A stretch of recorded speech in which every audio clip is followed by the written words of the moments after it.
Assalamualaikum warahmatullahi wabarakatuh.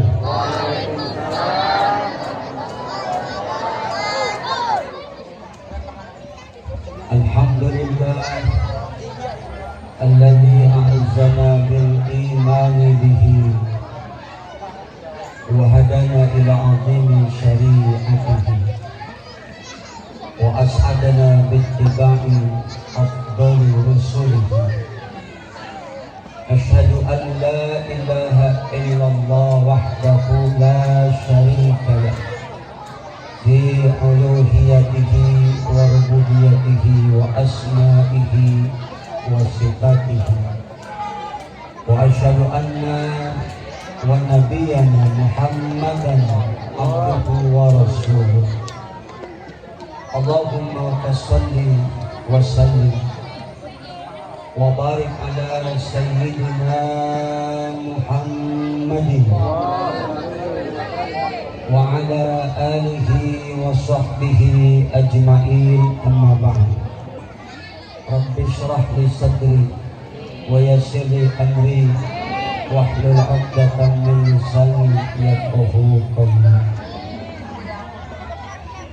Hadratal muhtaramin, para guru, para alimin ulama, para asatidz, terkhusus yang sama-sama kita muliakan, guru-guru kita tercinta yang hadir di tengah-tengah kita, al-mukarram wal muhtaram, yang mulia Bapak Dr. Andes Kiai Haji Hamdani Ta'ala Bidullah, para guru yang lain, pejabat pemerintah setempat, Bapak Lurah atau yang mewakili, Ketua Dekan Masjid Jamiat Ta'awun dan segenap pengurus, Ketua Panitia, Bapak RT, Bapak RW, tokoh agama, tokoh masyarakat, tokoh pemuda, tokoh adat, tokoh baju, tokoh celana, dan tokoh-tokoh yang lain. Yang terhormat Umi dan juga yang saya sayangi Ibu Nini Dr. Hajalis Damayati, guru saya itu mah. Ibu Dewan yang terhormat, ibu-ibu grup Marawis, Cerawis, Ceriwis, para bapak tamu undangan, hadirin hadirat muslimin muslimat, mukminin mukminat, sabirin sabirat, syakirin syakirat, mairin.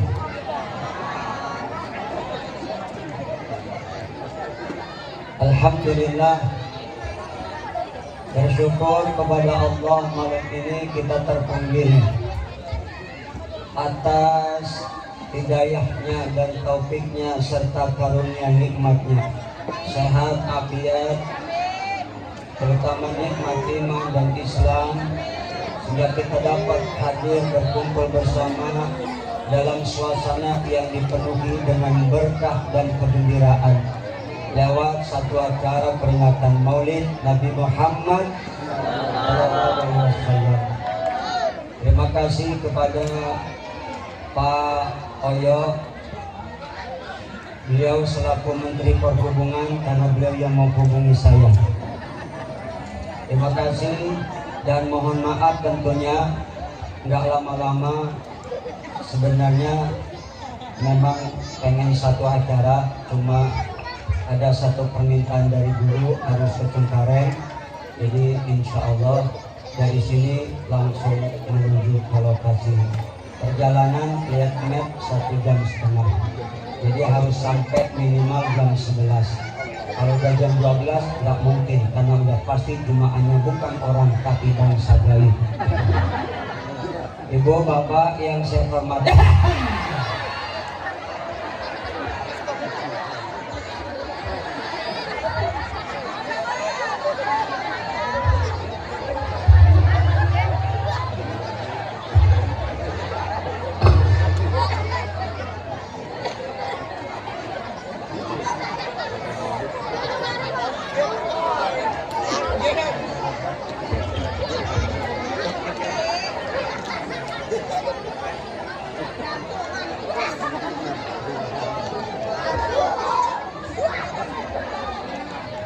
ini aturan airnya tuangin di gelas.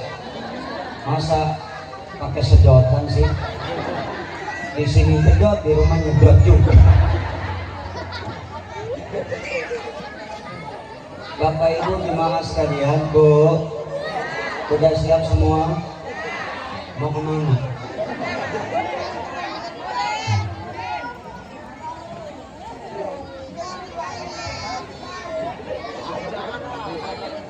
Menurut Syekh Yusuf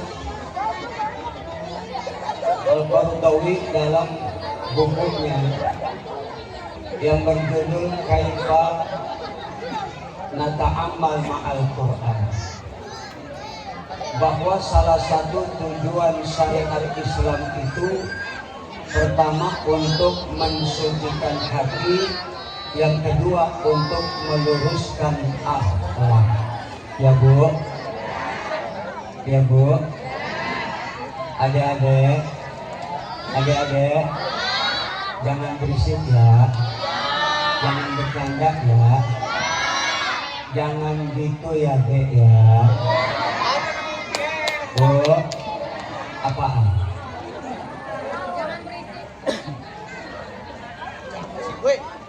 Jadi tujuan syariat Islam itu pertama untuk mensucikan hati, yang kedua untuk meluruskan akhlak.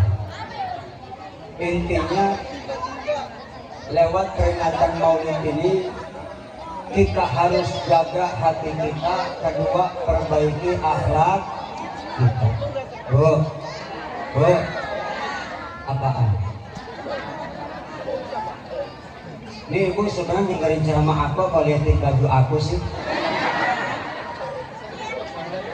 Apa jangan-jangan terpesona memandang wajah aku? Besti, wajah aku imut nggak? Makasih, keren.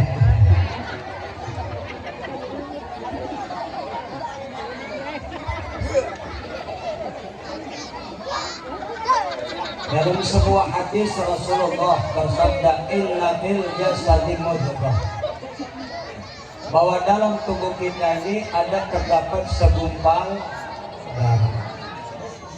Idza saluhat saluhal jasadu kullu wa idza fasadat fasadal jasadu kullu. Kalau segumpal darah itu baik, maka seluruh anggota tubuh kita jadi baik. Kalau segumpal darah itu rusak, maka seluruh anggota tubuh kita ikut rusak. Ala wahiyal qalbu, itulah yang dinamakan hati. Bu,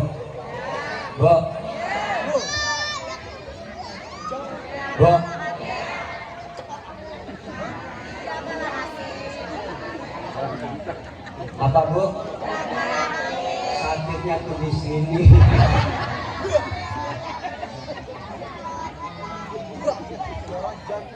Makanya hati ini terkadang terdapat penyakitnya.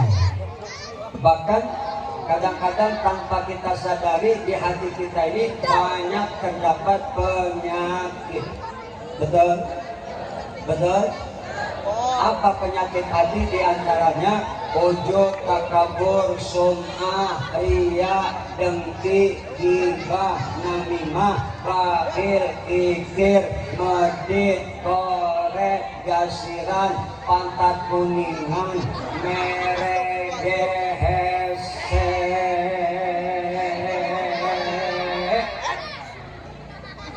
Naudzubillamin. Naudzubillamin.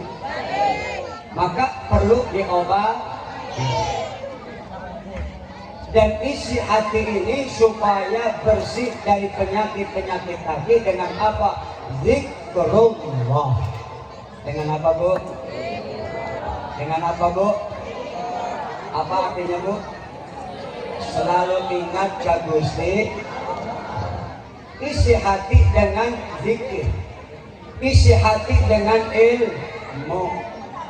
Kalau hati tidak diisi dengan zikir, dengan ilmu yang mendekatkan diri kepada Allah, maka yang bakal mengisi hati kita ini adalah setan.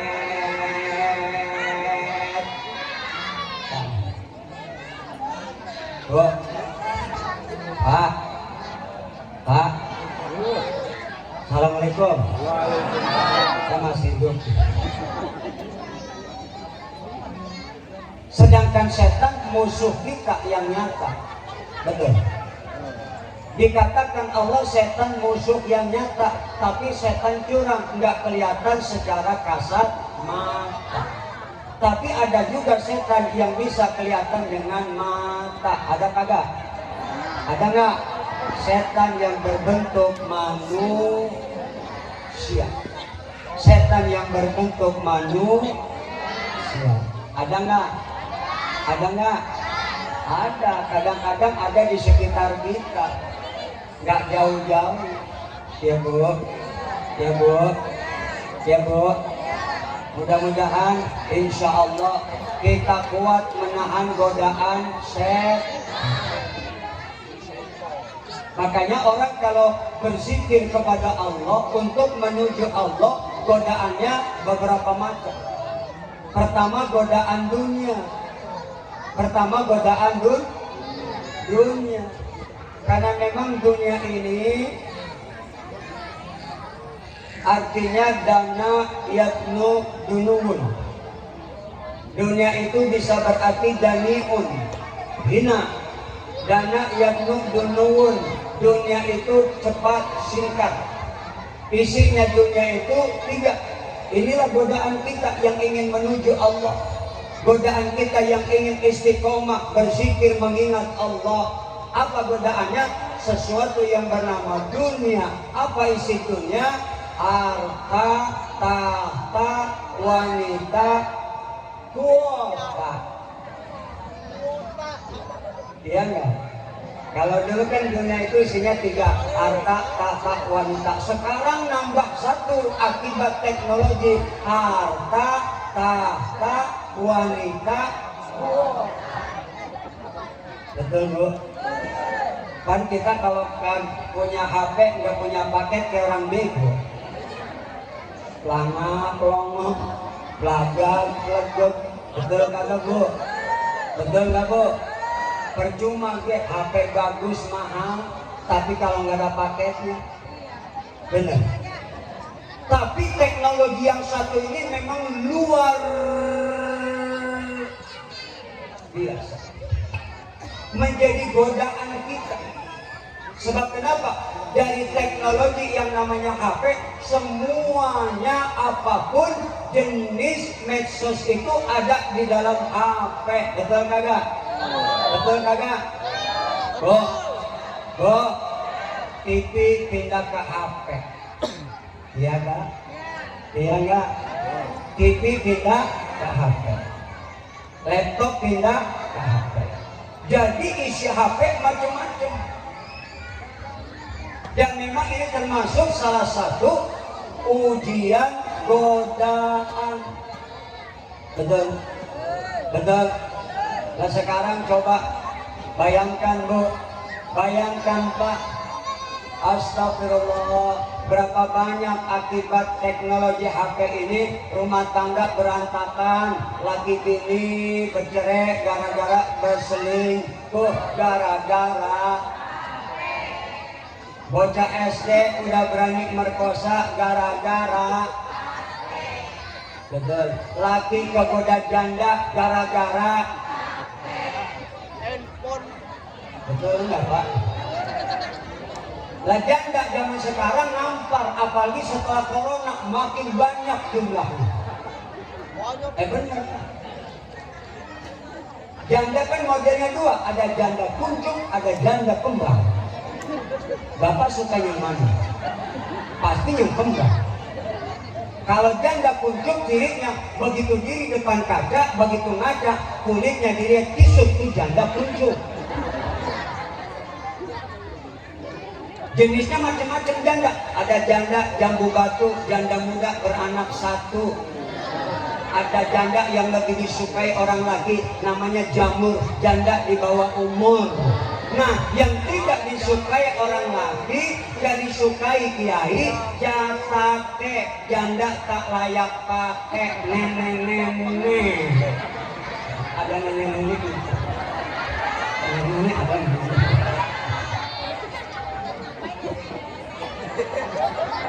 Ini karpetnya nyerimpet begini, gua hampir nyungsep ini. Ya. Bu, ada nenek-nenek ada. Sorry nih. Kalau lihat tingkah nenek-nenek zaman sekarang najis lalala Pak. Bener Pak. Nenek-nenek ikut-ikutan main HP. Jadi pada genit gara-gara punya HP Android. Coba lihat dalam HP, Instagram ada, TikTok ada. Ya Allah, nenek-nenek pakai ikut-ikutan main TikTok. Bener. Udah tua bangka, pakai kutang duangan, dia berdua joget-jogetan. Najis ralala tuh nenek-nenek.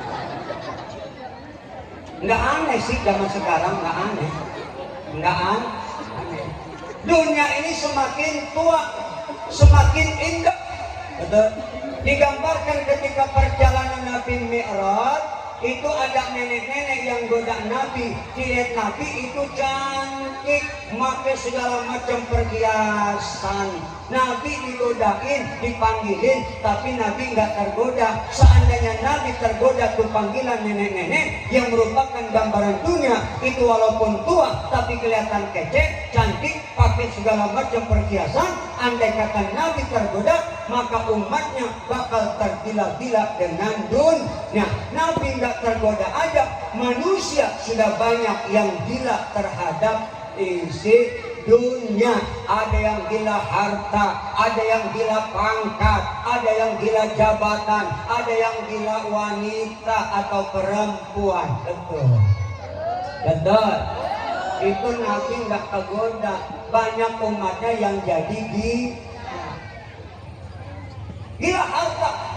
Yang dicari harta sebab terbayang kalau sudah harta punya, benda punya, fasilitas serba ada, kemewahan dia punya, maka terbayang oleh dia pasti meraih kebahagiaan. Betul kagak? Betul kagak? Hidup bisa senang, kesono kemari enak, pilak di mana-mana, tanah selebar jagat. Tapi belum tentu yang namanya harta, jabatan, fasilitas apapun bisa membuat orang bahagia. Belum tentu. Berapa banyak orang kaya, rumahnya megah, mobilnya mewah, villa di mana-mana, uangnya banyak, berlipat-lipat, pilihnya cantik, jumlahnya 4, tapi enggak bahagia, enggak bahagia. Nah untuk Bu, orang zaman sekarang pengen bahagia tapi jalannya salah. Betul. Betul.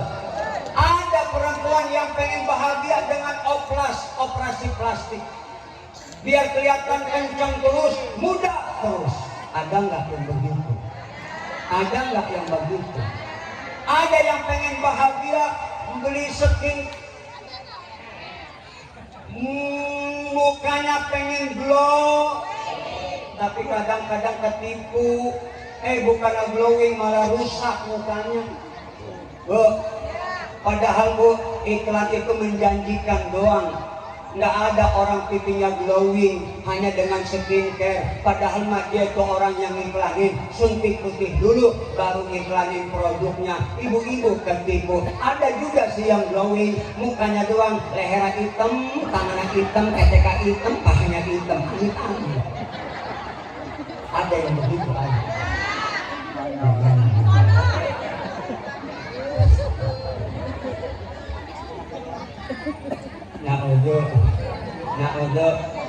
Bu,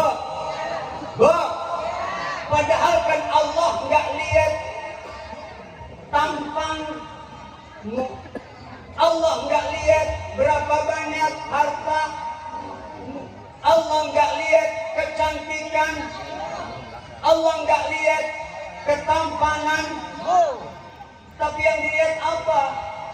Allah cuma memandang dan melihat nilai ketakwaan kita.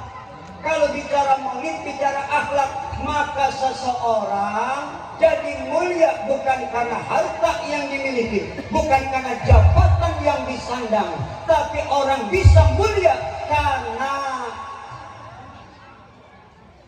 nyaut apa Pak? Begitu. Orang bisa jadi mulia karena nggak begitu jawab. Buset, gue ngomong dewek-dewek. Ini orang sama medi ya. Orang jadi mulia karena apa bu? Orang yang punya akhlak itu kan ibarat mata uang. Bu, di mana aja berlaku, ya. Mata uang di mana aja berlaku. Begitupun orang yang tidak punya harta, nggak punya pangkat jabatan, nggak punya apa-apa, selagi masih punya iman, selagi punya akhlak, orang akan hormati kita, orang akan muliakan kita. Betul? Betul? Artinya kita ini jangan tertipu dengan casing seseorang. Kelihatannya si cantik, tapi hatinya iblis. Kelihatannya si ganteng, tapi hatinya busuk. Betul? Betul? Jangan tertipu. Ibu, kadang kita lihat ada orang gila. Kelihatannya gila, belum tentu itu orang gila. Bisa jadi seorang wali yang nyerupain orang gila, nguji iman kita. Kadang kita lihat ada pengemis, bahkan kadang datang ke rumah kita minta-minta, kita lihat dia ngemis, tapi jangan kita anggap semua pengemis itu pengemis. Bisa jadi dia wali yang menguji iman kita. Kalau kita kaya, ngasih apa kagak, tuh begitu. Makanya dilarang dalam Islam itu su'udzon. Bu, jangan ya bu. Tapi sebaliknya kudu husnudzon. Berbaik sangka kepada Allah, berbaik sangka kepada setiap orang. Ibu, ini kadang-kadang buruk sangka sama orang, kadang-kadang buruk sangka sama suami. Begitu suaminya mau berangkat kerja, dirinya suudzon. Ya, entar lagi gua berdoa janda kayak ini ada. Itu nggak boleh. Sebab apa? Pikiranmu, takdirmu. Yang ada dalam pikiran kita itu takdir kita. Nggak boleh kita sujud. Belajar kita dari Nabi Yakub. Ketika saudara-saudaranya Nabi Yusuf datang mengajak Nabi Yusuf untuk pergi jalan-jalan, apa kata Nabi Yakub? Jangan, karena Yusuf anak kesayangan aku, kalau nanti kau bawa jalan-jalan, takut kalian lengah, nanti Nabi Yusuf bisa dimakan serigala. Akhirnya apa? Karena Nabi Yakub suudzon, mestinya sesuatu tidak terjadi menimpa Nabi Yusuf. Karena suudzon, akhirnya saudara-saudaranya jeblosin Nabi Yusuf ke dalam sumur sekian lama. Begitu pulang bawa baju yang diolesin darah. Akhirnya Nabi Yakub kenapa? Berduka karena nggak ketemu Nabi Yusuf. Sekian lama Nabi Yakub sepanjang malam, sepanjang hari nangis. Maka Allah kasih musibah dua, nggak ketemu Nabi Yusuf. Dan yang kedua, dibutakan matanya oleh Allah. Kenapa sebabnya? Suudzon. Mestinya itu nggak terjadi karena suudzon duluan. Ya Pak? Pak? Ya Pak? Apaan? Ya. Bu, kadang-kadang kita lihat orang, kadang-kadang udah suudzon duluan. Ya Bu ya. Husnudzon, baik sangka kepada Allah, baik sangka kepada manusia. Kadang-kadang penyakit kita terus suudzon. Jadi apa yang tidak terjadi bisa terjadi karena suudzon. Ini penyakit hati. Akibat suudzon kita dapat dosa. Na'udzubillah min. Na'udzubillah min. Asta. Ibu, Pak. Ayo. Jadi peringatan Maulid penting apa enggak? Karena memang peringatan itu mendatangkan hikmah, mendatangkan manfaat. Manfaatnya banyak kita peringati Maulid ini. Pertama kita niat li'i'la'i kalimatillah, meninggikan kalimat Allah, kalimat tauhid yang dibawa oleh Nabi dan ditanamkan kepada masyarakat Arab yang ketika itu diliputi kebodohan, kesenjangan sosial. Bodoh bukan karena ilmu, mereka Arab jahiliyah bodoh karena tidak kenal Allah. Maka dibawalah itu kalimat tahlil, halala yuhallilu tahlilan, kalimat tauhid yang bunyinya kalimat tahlil itu la ilaha illallah.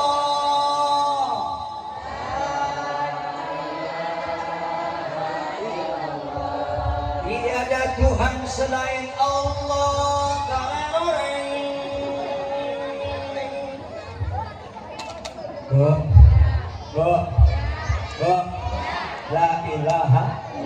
La ilaha.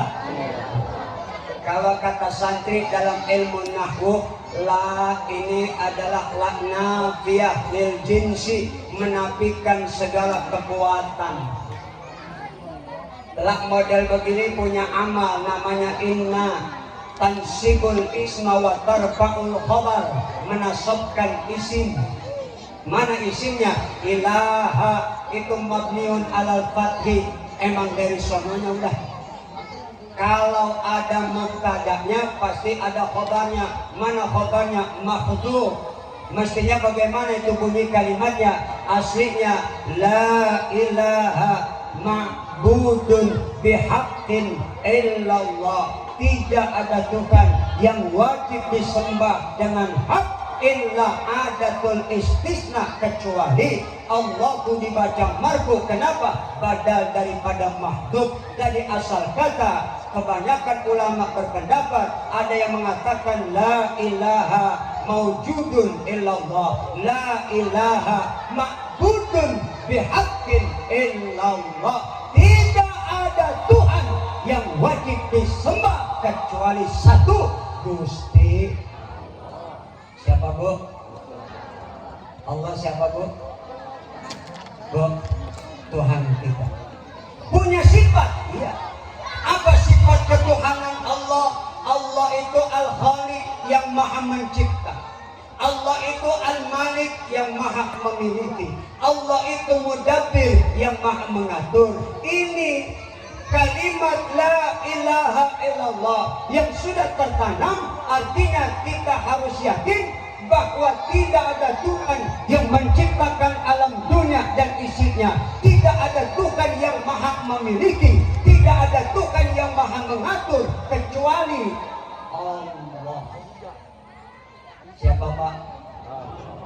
Yang menciptakan kita siapa Pak? Kita ini makhluk manusia.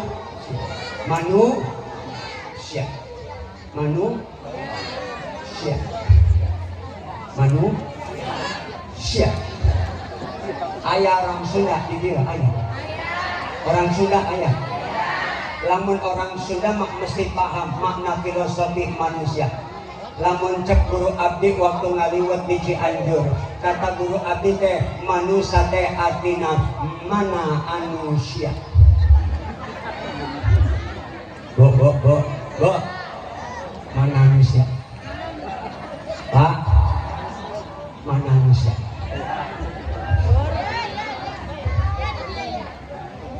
Mana punya lo?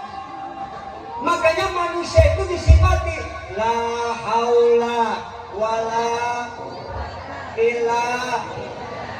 Kita ini tidak punya daya, betul. Terlahir dalam dunia hina, dhaif. Kenapa manusia itu hina? Dicipta dari setetes air mani yang hina. Betul nggak? Betul nggak? Nggak ada orang mau. Lu mau nggak? Air mani buat hina kita. Hina. Kalau kita sadar kita hina, maka kita jangan punya sifat.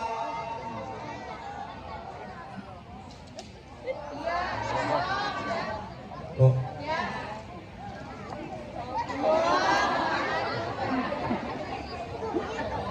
Ini penyakit hati. Kaya sedikit, pintar sedikit, cakep sedikit, ganteng sedikit, rumah gede dikit, mobil garuk.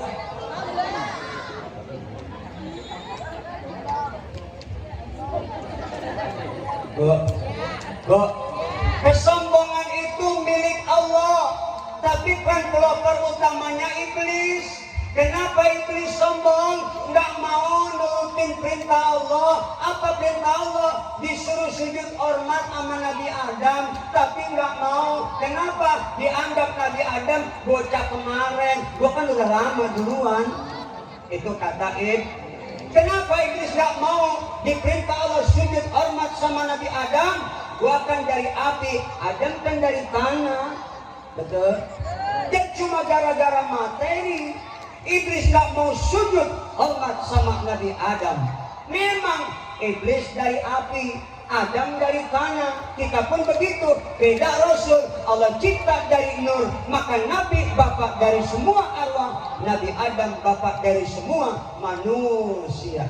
Itu Nabi Adam dari tanah. Allah jadikan tanahnya itu diambil dari berbagai penjuru dunia buat mencipta Nabi Adam. Tanah itu ada yang merah, ada yang putih, ada yang coklat, ada yang hitam. Tanah itu ada yang tinggi, ada yang rendah, ada yang keras, ada yang lembut. Maka jangan heran kulit manusia ada warna-warni. Ada yang merah, kemerah-merahan kayak orang barat. Ada yang putih kayak orang Arab. Ada yang coklat, orang Asia. Ada yang hitam kayak orang Afrika. Orang Afrika mah kulitnya dua. Kalau kagak hitam, hitam banget.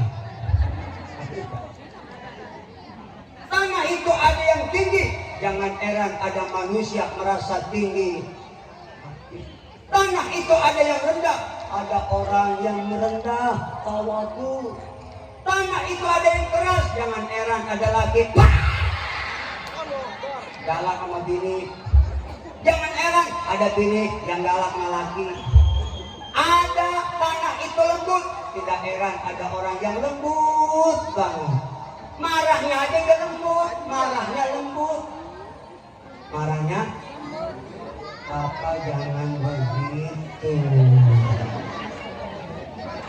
Mama cemburu. Ada nggak yang begitu? Ada di sini orangnya. Pakai baju kuning, bajunya biru. Ini saya. Ini saya kalau cemburu begitu. Ada perempuan megang saya di SMS di WA. Pasti cemburu gitu. Papa, mama cemburu. Ini saya demi Allah begitu Pak. Kan kalau perempuan lain kagak ini sama, banting HP, bukan. Ada begitu ada. Dirinya siapa?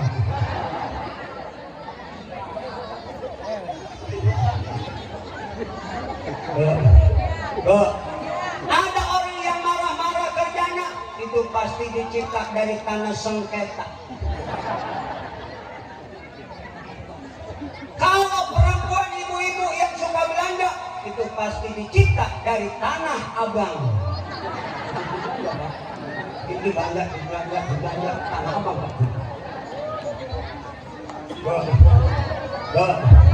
Apa?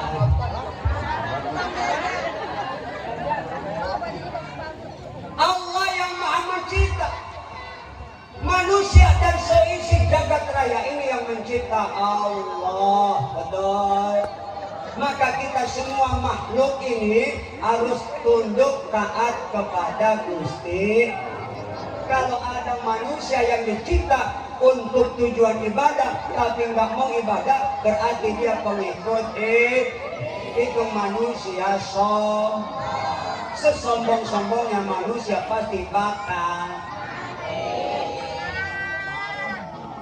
mati.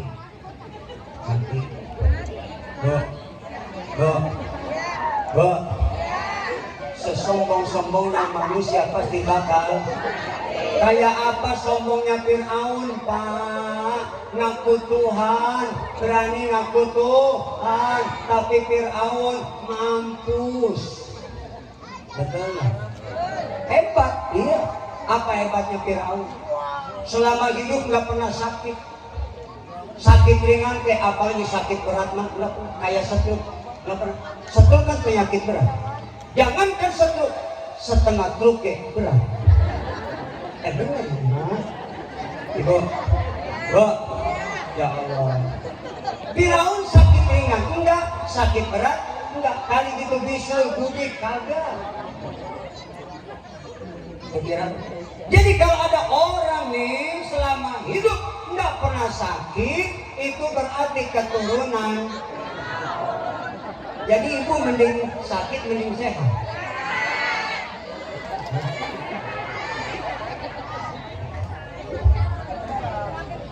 Ya kalaupun kita sehat itu ujian, apalagi sakit itu uji. Cuman kadang-kadang manusia nggak nyadar, dikasih Allah nikmat sehat lupa, betul nggak? Bahwa nikmat itu dikasih dipergunakan untuk ibadah, tapi begitu sehat petantang petenteng, sholat kagak, ngaji kagak, ibadah kagak, betul? Dikasih nikmat kaya sombong, nggak peduli sama yatim, nggak peduli janda, mestinya jadi orang kaya, nggak usah tahajud, nggak usah duha, nggak usah zikir. Orang kaya mah apa ibadahnya orang kaya?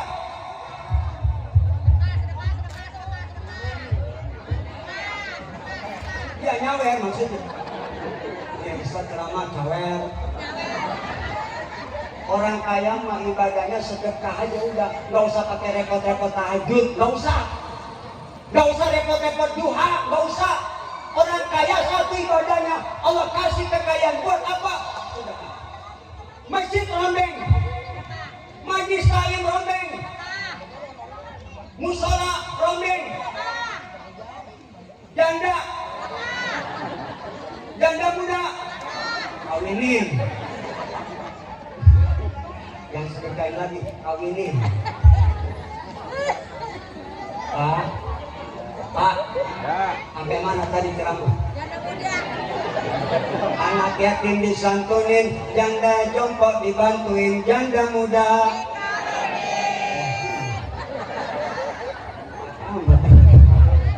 Emang berani? Masa? Jadi nanti surga ada pintunya, ada nggak? Ada nggak? Orang yang ahli puasa lewat pintu Babu Royan. Masing-masing ada pintunya. Persoalannya kita Ustaz, nanti ibadah kita yang mana yang memasukkan kita ke surga?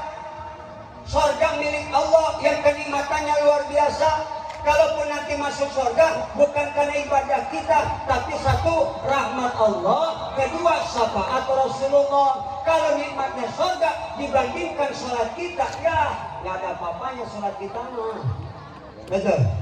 Jangan model kita, 4 sahabat Rasulullah pernah diuji oleh Nabi ketika kumpul. Apa kata Rasul? Wahai para sahabat, siapa di antara kalian yang sholatnya khusyuk, aku hadiahkan sorban warna hijau. Akhirnya sahabat berlomba-lomba pengen dapat sorban hijau. Pertama Sayyidina Abu Bakar sidik sholat, begitu sholat pada khusyuk. Kenapa? Allahu Akbar. Kata Sayyidina Abu Bakar sidik dalam hati, Rasulullah kan Nabi Muhammad mantu aku kan mertuanya, aku yakin pasti sorban dikasih buat mertua. Kata Abu Bakar. Sayyidina Umar berkata lagi, Allahu Akbar.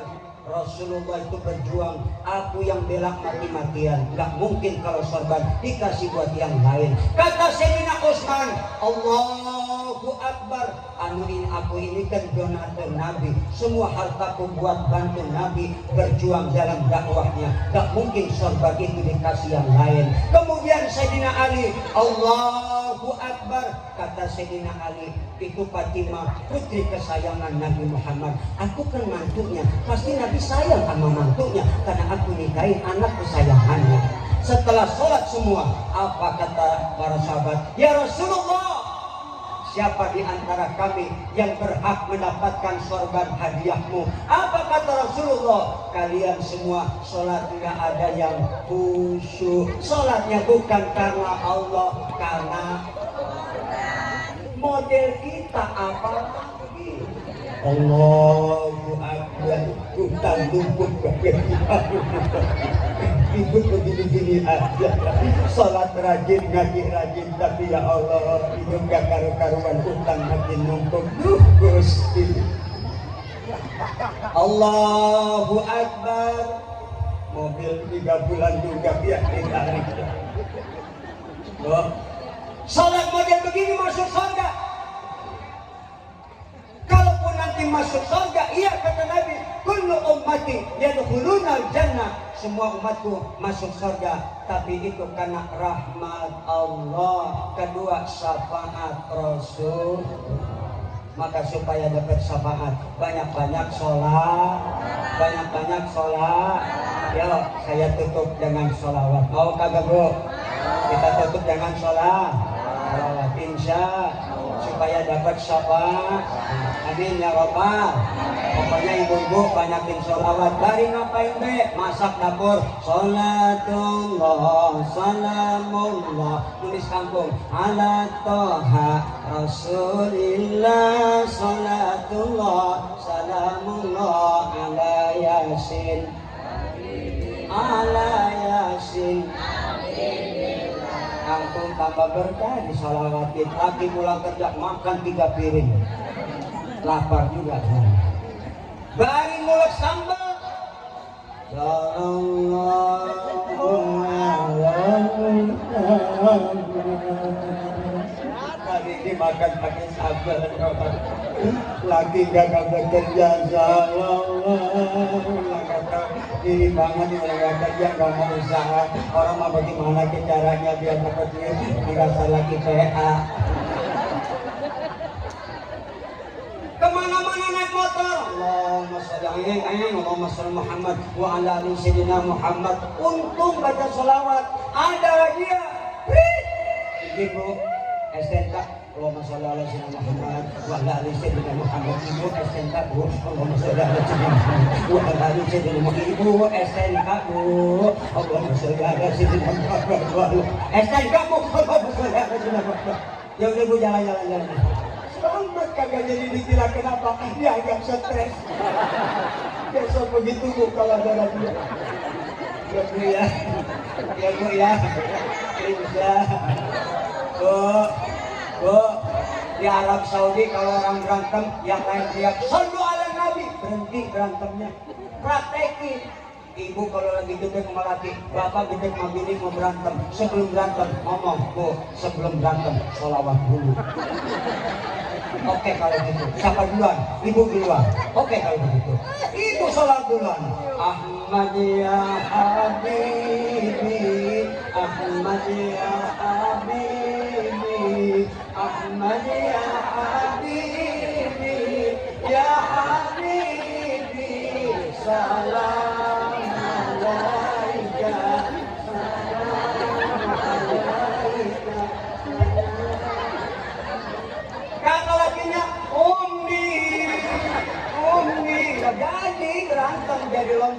nangis. Kalau ketemu lagi, pamit undur diri. Kalau kurang undang lagi. Insya Allah, mudah-mudahan kita sehat panjang umur, sehat selamat. Intinya bahwa dalam pribadi Rasulullah, laqad kana lakum fi Rasulillahi uswatun hasanah. Ada teladan yang terbaik. Nabi, ayah teladan, suami teladan, guru teladan, pemimpin teladan, ahli ekonomi teladan, jenderal teladan, kepala negara teladan. Maka nanti jangan salah pilih. Tanggal berapa, Bu? Bu, jangan salah pilih. Pilihlah pemimpin yang punya kriteria sifat sebagaimana Rasulullah punya sifat sidik, amanah, tabligh, fatamah. Insya salah pilih pemimpin bukan cuma urusan dunia sampai akhirat. Naudzubillah min. Astagfirullah. Semoga ada manfaatnya. Jumpa lagi. Buah kedondong dibolak-balik, biar gondrong jadi mubalik. Buah kedondong diloyang, biar gondrong sembayang. Geningan gondrong sang ngaji bisa ceramah, lebar botak lebih ngaji. Ayam pipik dimakan tikus, tikusnya naik ke loteng. Siapin plastik panitia, kalau berkat udah agak bungkus, nanti saya pulang saya tenteng. Ini bukan bilangin ya, ingetin. Sebab kalau nggak diingetin kadang amplop lupa, berkat lupa. Saya pernah ceramah di Depok, panitia kagak ngasih apa-apa. Selesai saya ceramah, saya ke mobil, nyelonong dewek-dewek dulu. Panitia lupa kagak ngasih apa-apa. Padahal saya jalan udah pelan-pelan, kagak inget juga. Sampai saya duduk di mobil, Bu. Supir mau nyalain mobil, mau jalan, saya bilang jangan jalan dulu, panitia belum ngasih amplop tahu. Akhirnya Bu saya tungguin, panitia kagak datang juga. Akhirnya saya baru pulang, baru muter tas. Ya Allah, ingetin ingetin. Alhamdulillah inget. Jam 3 pagi nyampe rumah naik motor atau pintu si kirain memedi Pak. Pas buka pintu cium tangan bolak-balik dia berkata, maaf Kiai tadi keenakan ceramah dengerin apa lupa ngasih amplop. Iya Ustaz, aku pun gak bisa tidur mikirin kamu. Tapi ada hikmahnya Bu, kata dia, maaf Pak Kiai amplop saya sobek, saya lempengin jadi 5 juta. Tadinya mau ngasih 4,5 juta, saya malu. Alhamdulillah gara-gara lupa 5 juta. Tahu ini sini berapa ini? Cara pusing dimikirin. Nambah apa aja ini? Insya Allah lah. Sekian, mohon maaf. Bil hidayah wa taufiq. Wassalamualaikum warahmatullahi wabarakatuh.